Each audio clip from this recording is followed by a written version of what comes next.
Good morning friends. पश्चिमी UP एक हरा भरा क्षेत्र, खेती के लिए उपयुक्त क्षेत्र। पश्चिमी यूपी को उत्तर प्रदेश की शुगर बेल्ट भी कहा जाता है क्योंकि यहाँ पर गन्ने का उत्पादन बड़े पैमाने पर किया जाता है। लेकिन पिछले कुछ दिनों से जो किसान हैं उनकी जो हालत है वो सही नहीं है। किसान की जो फसलें हैं उनमें रोग बड़े पैमाने पर लग रहे हैं।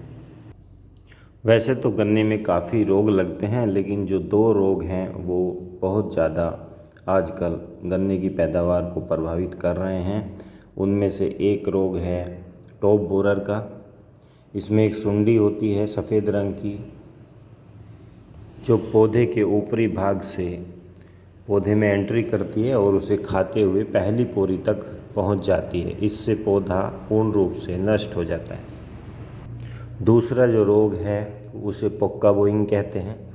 यह एक फंगल डिजीज़ है। इसमें छोटे छोटे जो जीव होते हैं जो हमें अपने आँखों से भी नहीं दिखाई देते, वो पौधे की गन्ने का जो पौधा है उसकी जो मुलायम गोब है उसको खा जाते हैं और पौधा नष्ट हो जाता है। तो इन दोनों खासकर इन दोनों रोगों की वजह से कम 40% जो पौधा है किसान का वो खेत में ही खराब हो जाता है। तो अगर किसी किसान का प्रति बीघा बहुत अच्छा ईंख खड़ा हुआ है और 70 कुंटल का अगर बीघा निकलना था, 70 क्विंटल एक बीघे में उसको पैदावार होनी थी, तो वो पैदावार 40% हटा दें अगर उसमें से, तो वो पैदावार 40 कुंटल प्रति बीघा के हिसाब से ही होती है।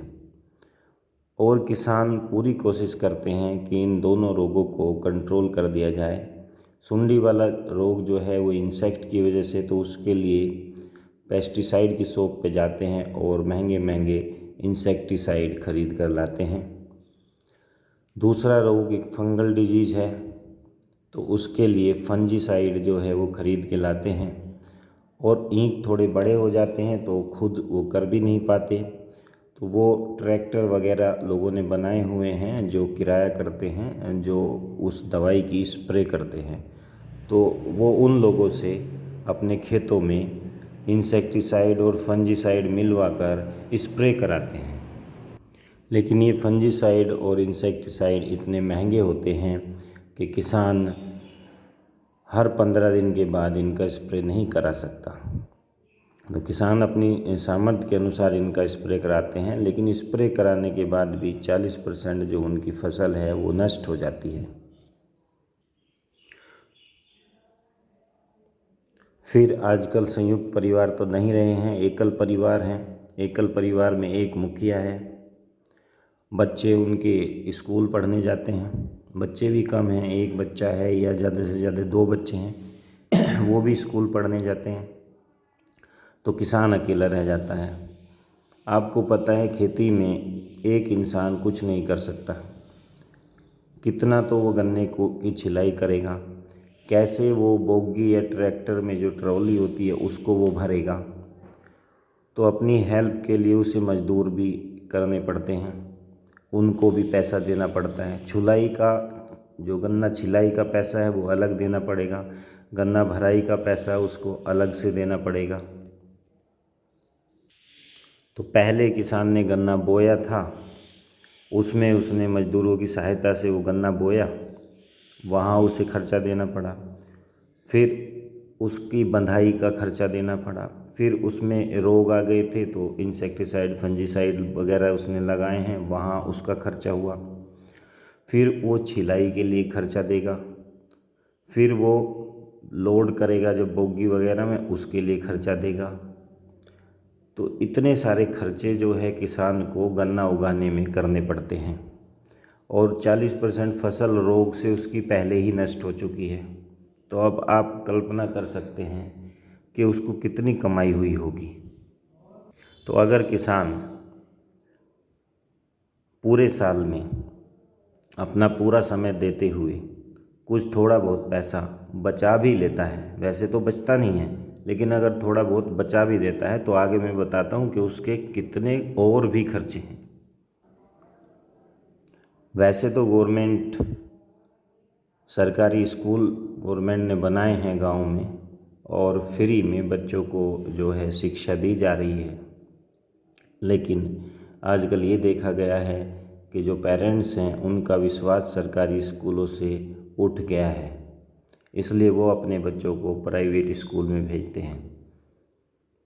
और प्राइवेट स्कूल में इतना उन अभिभावकों का शोषण होता है, बच्चे की फ़ीस के रूप में काफ़ी मोटी रकम उनसे वसूली जाती है, कभी बच्चे की ड्रेस के रूप में, कभी किताबों के रूप में, कभी कोई अलग कल्चरल एक्टिविटी हो रही है उसके लिए पैसा लिया जाएगा, कोई एनुअल चार्ज लिया जाएगा, स्पोर्ट्स डे हो रहा है उसके लिए अलग पैसा लिया जाएगा।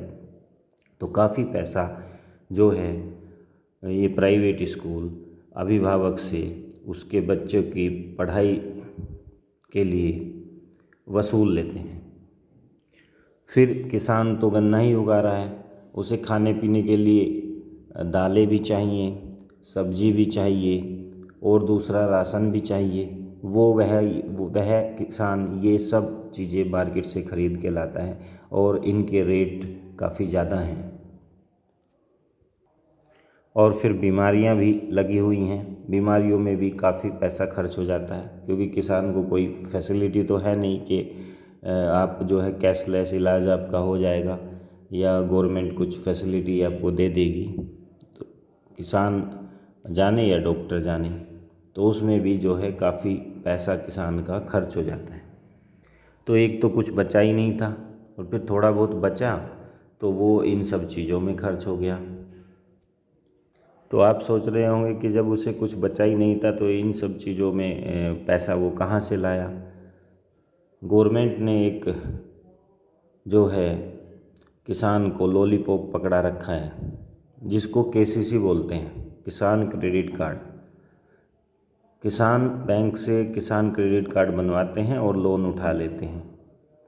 कहा तो उसे ये जाता है कि 4% आपका जो है इंटरेस्ट लगेगा और सब्सिडी आ जाएगी, लेकिन ऐसा कुछ होता नहीं है।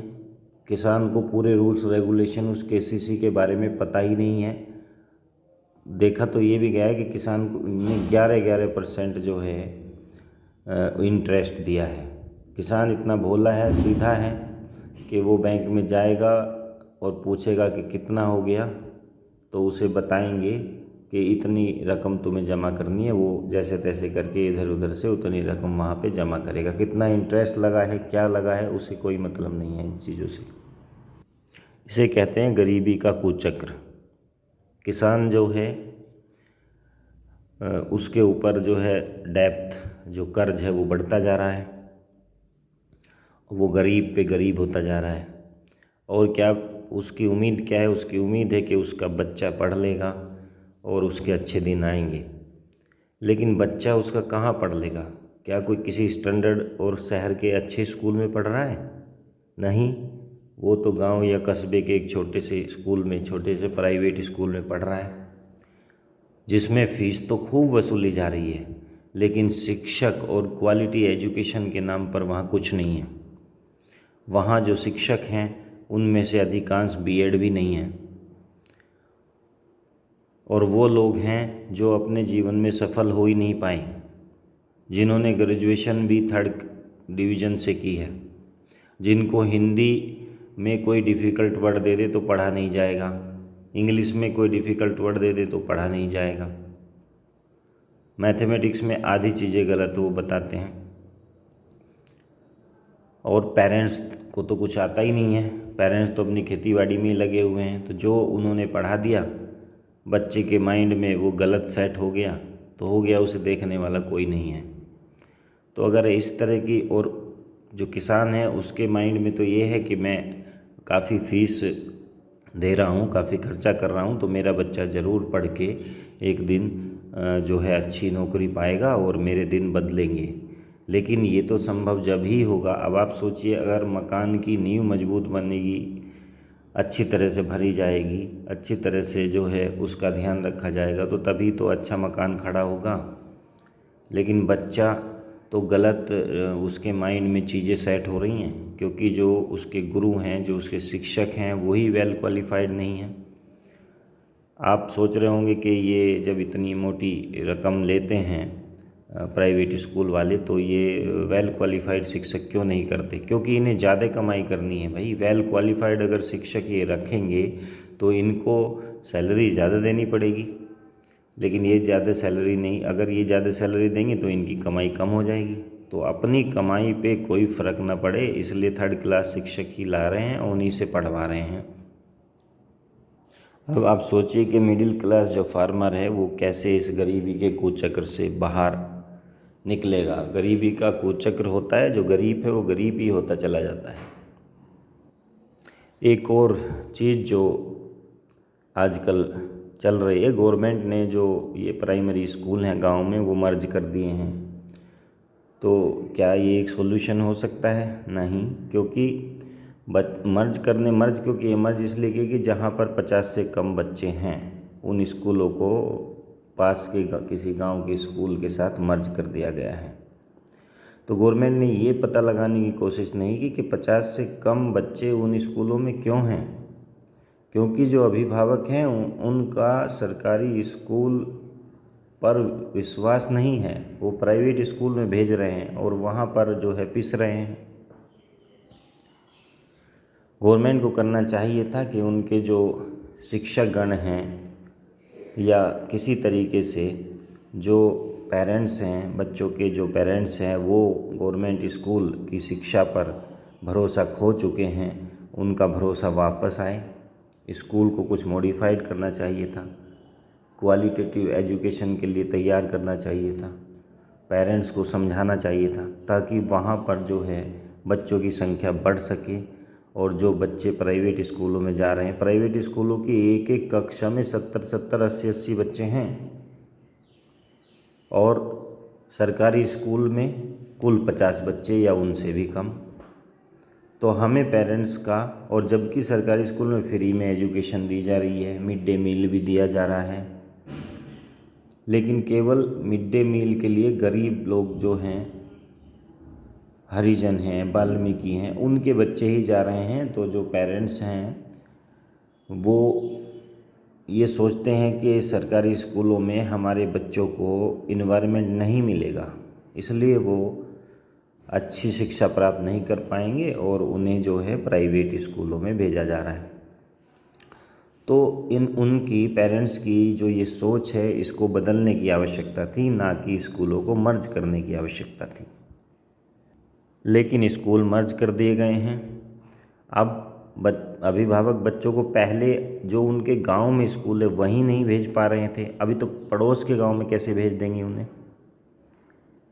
तो अब जो वो मर्ज किए हैं वहाँ भी धीरे धीरे जो संख्या है बच्चों की वो कम हो जाएगी, फिर उनको भी बंद कर दिया जाएगा। तो टोटल प्राइवेट एजुकेशन पर ही निर्भर हो जाएगी शिक्षा। इतनी सारी जो समस्याएं हैं, जो मिडिल क्लास फार्मर, जो मध्यम दर्जे का जो कृषक होता है, किसान होता है, उसको हैं, ये सारी मैंने अब इस वीडियो में बताई हैं। फाइनली मैं यही कहूँगा कि सरकार को जो ये किसानों की दयनीय स्थिति है इसके बारे में सोचना चाहिए। पिछले 5 या शायद उससे भी ज़्यादा समय हो गया है जब किसानों का प्रति क्विंटल गन्ने का भाव बढ़ा था, तब से कोई बढ़ोतरी नहीं हुई है और महंगाई लगातार बढ़ती जा रही है।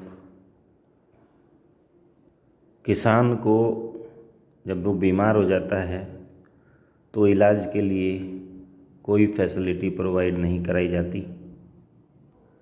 जो पेस्टिसाइड किसान खेतों में डालता है उस पर कोई सब्सिडी उसे नहीं मिलती। अब आप ही सोचिए, इस तरह से जो मध्यम दर्जे का कृषक है वो इस समाज में कैसे सरवाइव कर पाएगा। इसलिए मैं तो सरकार से यही रिक्वेस्ट करूँगा, या कुछ लोग जो ये समस्याएं सरकार के सामने रख सकें और मेरी वीडियो सुन रहे हों, तो उनके लिए मैं यही कहना चाहूँगा कि सरकार को एक तो जो कृषक फैमिली है उसके इलाज के लिए कुछ फैसिलिटी प्रोवाइड करनी चाहिए कि उनका इलाज फ्री में हो सके। जो पेस्टिसाइड किसान खेतों में डाल रहा है उस पर कुछ सब्सिडी उसे मिलनी चाहिए। कुछ पैकेट, उसके कितने हेक्टेयर गन्ना उसके पास है उसके हिसाब से उसके घर पहुंचा देना चाहिए। उनको समझाना चाहिए, अपने जो सरकारी स्कूल हैं उन्हें इस तरह से अपडेट करना चाहिए ताकि जो है अभिभावक जो है, किसान जो हैं, उनका विश्वास सरकारी जो एजुकेशन सिस्टम है उसके ऊपर फिर से जो है कायम हो सके और वो बच्चे प्राइवेट स्कूलों में से निकाल के और सरकारी स्कूलों में उनका एडमिशन कराएं। और गन्ने का भाव भी बढ़ाना चाहिए ताकि जो है किसान की इनकम बढ़ सके। और अन्यथा की स्थिति में यह वर्ग नीचे जा रहा है और नीचे पाताल तक चला जाएगा। बस मैं अपने विचारों को यहीं विराम देता हूँ। आप सबका बहुत बहुत धन्यवाद। एक रिक्वेस्ट है कि मेरे चैनल को आप सब्सक्राइब कर लीजिए ताकि मेरे जो विचार हैं वो आप तक समय समय पर पहुंचते रहें। धन्यवाद।